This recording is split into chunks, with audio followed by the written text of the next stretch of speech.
السلام علیکم درنو دوستانو، زه پټان افغان مو په پښتو کمپیوټري زده کړو کې هرکلی کوم. هیله لرم چې روغ جوړ او خوشحاله اوسئ. راځو ایلسټریټر زده کړې لړۍ په ننني لوست کې به په کلر ګریډینټس اینډ پیټرنز باندې وغږیږو چې څنګه کولی شو موږ یو ډیزاین یا یوې لیکنې ته په ډیزاینینګ کې په ایلسټریټر کې چې موږ کوم ډیزاین کوو هغه ته په څه ډول باندې یو رنګ ورکو او پیټرن څنګه ورکو او ګریډنس څنګه ورکو او دا درې واړه څه شی دي. راځو په دې باندې نن کار کوو. ایلسټریټر اوپن کوو. راځو یو څه شیپس جوړو. فرض کې دوه درې شیپ موږ جوړ کړه.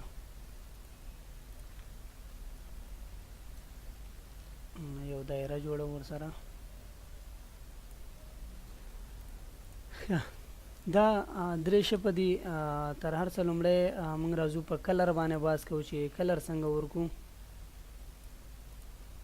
فرض کوي دا یو شیپ موږ جوړ کړ، دته غواړو موږ رنګ ورکو. نو لومړی اپشن چې موږ سره دی هغه موږ کولی شو له دې ځایه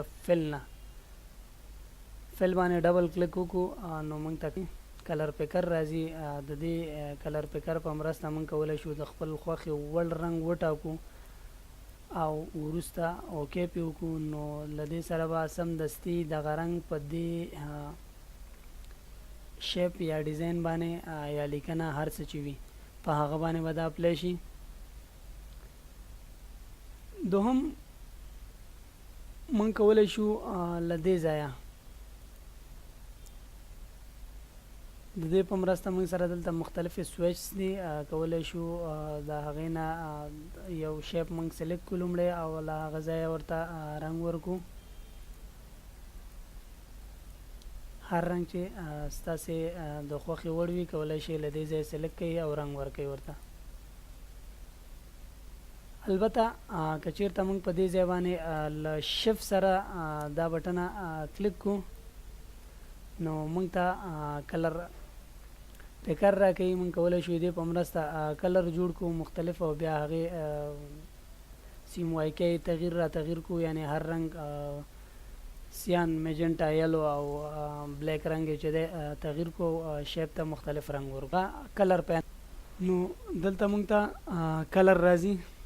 د کلر پینلو کې کلر راځي. کلر باندې چې موږ کله کلیک وکړو نو موږ کولی شو له دې ځایه یو شیپ چې موږ سلیکشن پې اخیستی هغه ته مختلف رنګ وکړو. او که دې ځای باندې چېرته کلیک وکړو نو موږ کولی شو دلته د دې رنګ هر دغه چې موږ په کار وي هغه کې زیاده او کمی راولو. بل ورپسې کلر ګایډ دی. کلر ګایډ کله چې موږ یو شیپ ته رنګ ورکړو، فرض کوي موږ دته سور رنګ ورکړو، نو کله چې موږ کلر ګایډ ته راځو هغه د سور سره اړوند رنګونه موږ ته په مختلفو اندازونو کې راکوي چې کوم ډیزاین پیکه زموږ په کار وي، تیزې زموږ په کار وي، یا هغه چې که سور تغییر وکړي نو په کوم رنګ باندې بدلیږي. د دې سره مشابه رنګونه موږ ته دلته راکوي کلر ګایډ. د دې ځای نه هم کولی شو موږ رنګ ورکړو. بل چې دی ورپسې سویچز دي. د سواچسو په مرسته هم موږ کولی شو چې یوه شیپ ته رنګ ورکړو. دلته مختلف سواچس دي موږ سره تیار جوړ کولی شو، د هغه نه استفاده وکړو. یا دا چې موږ کوم کلر له دې ځایه جوړ کړو غواړو په سواچس کې هغه راولو نو کولی شو په اسانۍ سره هماغه شو په ده باندې کلیک کړی دا کلر دلته موږ سلیکټ کړی دی په فل کې. نو راځو په اسانۍ سره دلته نیو سویچ باندې کلیک کوو، هماغه رنګ موږ ته راکوي او له هغې نه وروسته موږ اوکې ووهو نو دغه رنګ موږ سره اتومات دلته اډ کېږي.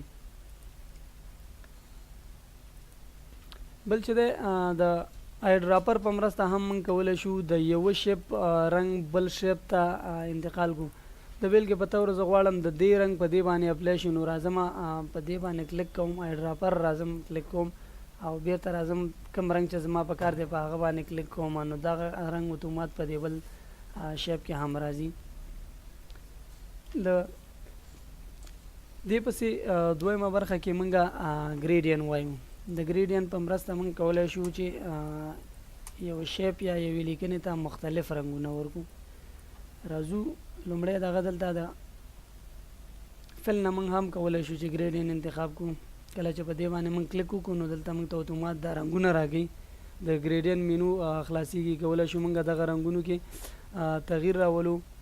په دې ځای باندې کلیک کوو یا دلته که تاسې کلیک کوئ نو دې ځای نه مجبور دا رنګ سیموایکۍ کوي، ځکه په عادي حالت کې ګریسیکل وي نو کولی شي مختلف رنګونه ورته ورکوي. او په دې باندې ډبل کلیک وکړئ، د ده رنګ هم تغییر کوي. د بیلګې په طور د سره ورته رنګ دا رنګ همدې شکل که تاسې غواړئ چې بل سوچ دلته اضافه کوئ نو کولی شئ یو دانې باندې کلیک وکړئ، ګریډین کې یو رنګ بل هم اضافه کوئ، آل ټو نیسئ او کاپي ترې واخلئ. لکه څنګه چې په آرټبورډ کې تاسې کاپي اخیستله، دلته هم په هماغه شکل باندې تاسو کاپي واخلئ او هغه ته بیل مختلف رنګ ورکوئ. راځو د ده رنګ هم تغییرو دی. نو دا د ګریډین دغه همدا ډول ګریډین تاسو کولی شئ دلته د پینل نه هم راواړوئ. پینل کې دا د ګریډین مینو ده، دې باندې کلیک وکړئ او تاسو ته به د ګریډین دغه خلاص شي. تاسو کولی شئ له هغې ځایه لکه څنګه مو چې له دې ځایه رنګ تغییروو، د دې ځایه هم دا اوپن کړئ او رنګ یې تغییر کړئ. ورپسې راځو پیټرن ته.